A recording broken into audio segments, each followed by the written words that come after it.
Acts 22. Brothers and fathers, hear the defense that I now make before you. And when they heard that he was addressing them in the Hebrew language, they became even more quiet. And he said, I am a Jew, born in Tarsus in Cilicia, but brought up in this city, educated at the feet of Gamaliel, according to the strict manner of the law of our fathers, being zealous for God as all of you are this day. I persecuted this way to the death, binding and delivering to prison, both men and women, as the high priest and the whole council of elders can bear me witness. From them I received letters to the brothers, and I journeyed toward Damascus to take those also, who were there, and bring them in bonds to Jerusalem to be punished. As I was on my way and drew near to Damascus, about noon a great light from heaven suddenly shone around me, and I fell to the ground and heard a voice saying to me, Saul, Saul, why are you persecuting me? And I answered, Who are you, Lord? And he said to me, I am Jesus of Nazareth, whom you are persecuting. Now those who were with me saw the light, but did not understand the voice of the one who was speaking to me. And I said, What shall I do, Lord? And the Lord said to me, Rise and go into Damascus, and there you will be told all that is appointed for you to do. And since I could not see because of the brightness of that light, I was led by the hand by those who were with me and came into Damascus.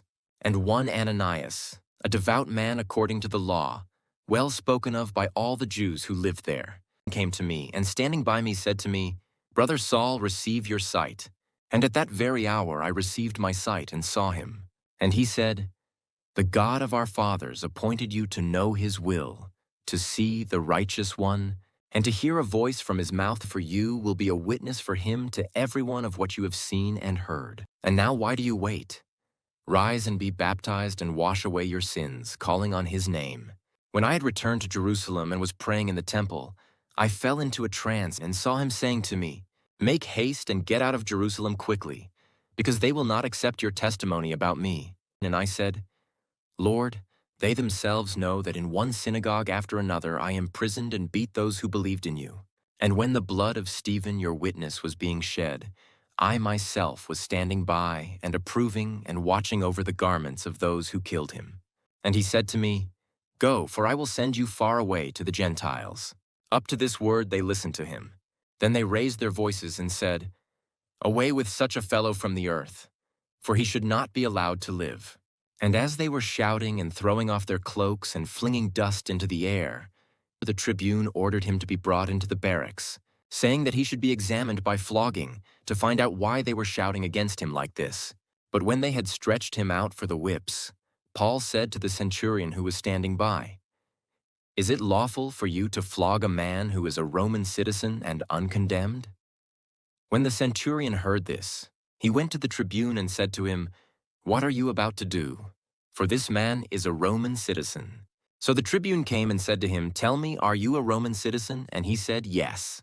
The tribune answered, I bought this citizenship for a large sum. Paul said, But I am a citizen by birth. So those who were about to examine him withdrew from him immediately. And the tribune also was afraid, for he realized that Paul was a Roman citizen and that he had bound him. But on the next day, desiring to know the real reason why he was being accused by the Jews, he unbound him and commanded the chief priests and all the council to meet, and he brought Paul down and set him before them. Acts 23. And looking intently at the council, Paul said, Brothers, I have lived my life before God in all good conscience up to this day. And the high priest Ananias commanded those who stood by him to strike him on the mouth. Then Paul said to him, God is going to strike you, you whitewashed wall. Are you sitting to judge me according to the law, and yet contrary to the law, you order me to be struck? Those who stood by said, Would you revile God's high priest?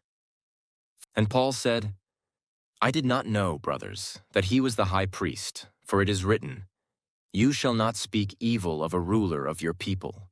Now when Paul perceived that one part were Sadducees and the other Pharisees, he cried out in the council, Brothers, I am a Pharisee, a son of Pharisees. It is with respect to the hope and the resurrection of the dead that I am on trial. And when he had said this, a dissension arose between the Pharisees and the Sadducees, and the assembly was divided. For the Sadducees say that there is no resurrection, nor angel, nor spirit, but the Pharisees acknowledge them all. Then a great clamor arose, and some of the scribes of the Pharisees' party stood up and contended sharply. We find nothing wrong in this man. What if a spirit or an angel spoke to him? And when the dissension became violent, the tribune, afraid that Paul would be torn to pieces by them, commanded the soldiers to go down and take him away from among them by force and bring him into the barracks. The following night the Lord stood by him and said, "Take courage, for, as you have testified to the facts about me in Jerusalem, so you must testify also in Rome." When it was day, the Jews made a plot and bound themselves by an oath neither to eat nor drink till they had killed Paul. And there were more than 40 who made this conspiracy. They went to the chief priests and elders and said, "We have strictly bound ourselves by an oath to taste no food till we have killed Paul.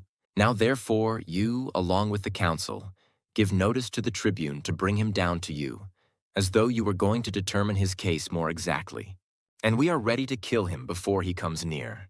Now the son of Paul's sister heard of their ambush, so he went and entered the barracks and told Paul. Paul called one of the centurions and said, "Take this young man to the tribune, for he has something to tell him." So he took him and brought him to the tribune and said, "Paul, the prisoner called me and asked me to bring this young man to you, as he has something to say to you." The tribune took him by the hand, and going aside asked him privately, "What is it that you have to tell me?" And he said, "The Jews have agreed to ask you to bring Paul down to the council tomorrow, as though they were going to inquire somewhat more closely about him. But do not be persuaded by them, for more than 40 of their men are lying in ambush for him, who have bound themselves by an oath neither to eat nor drink till they have killed him. And now they are ready, waiting for your consent." So the tribune dismissed the young man, charging him, "Tell no one that you have informed me of these things." Then he called 2 of the centurions and said, "Get ready, 200 soldiers, with 70 horsemen and 200 spearmen to go as far as Caesarea at the 3rd hour of the night. Also provide mounts for Paul to ride and bring him safely to Felix the governor." And he wrote a letter to this effect, "Claudius Lysias, to His Excellency the Governor Felix, greetings. This man was seized by the Jews and was about to be killed by them when I came upon them with the soldiers, and rescued him, having learned that he was a Roman citizen. And desiring to know the charge for which they were accusing him, I brought him down to their council. I found that he was being accused about questions of their law, but charged with nothing deserving death or imprisonment. And when it was disclosed to me that there would be a plot against the man, I sent him to you at once, ordering his accusers also to state before you what they have against him." So the soldiers, according to their instructions, took Paul and brought him by night to Antipatris. And on the next day they returned to the barracks, letting the horsemen go on with him. When they had come to Caesarea and delivered the letter to the governor, they presented Paul also before him. On reading the letter, he asked what province he was from. And when he learned that he was from Cilicia, he said, "I will give you a hearing when your accusers arrive." And he commanded him to be guarded in Herod's praetorium.